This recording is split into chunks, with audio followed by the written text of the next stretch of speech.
Let's go on to Lady. Lady says, contact decreased from daily phone calls and text to now just receiving good morning text to I'm doing okay, but less contact. We've rekindled a friendship after 20 years and have been dating for 8 months.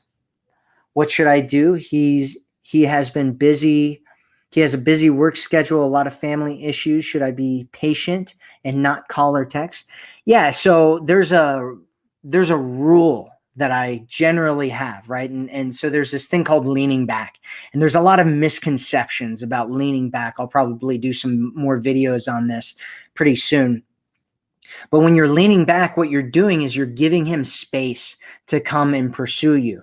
And what happens a lot of times is men will get busy with things, and it's almost guaranteed in most situations that at some point a guy is going to pull back at least a little bit or a lot, depending on the guy that you're dating and the situation that you're in and what's going on between the two of you. And so in your situation, he has started getting a lot of things that are coming up for him, and he has to pull back because he has these other priorities going on. And so you have a decision to make right now. And if you start chasing him, what will probably end up happening is he'll start losing interest for you over time.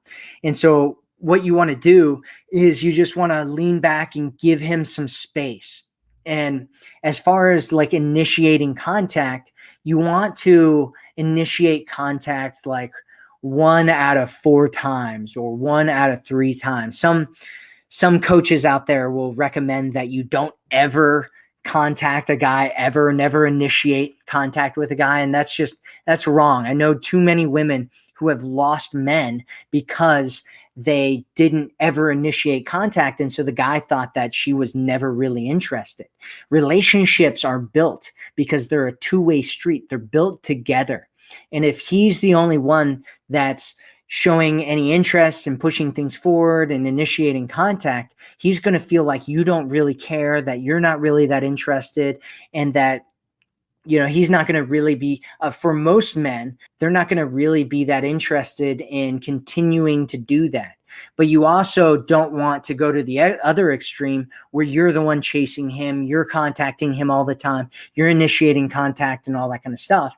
And so you want to have kind of a range, right? And it should be ideally, every situation's different, but ideally it should be in the range of 1 out of every 3 times or 1 out of every 4 times when you are the one who's initiating the contact.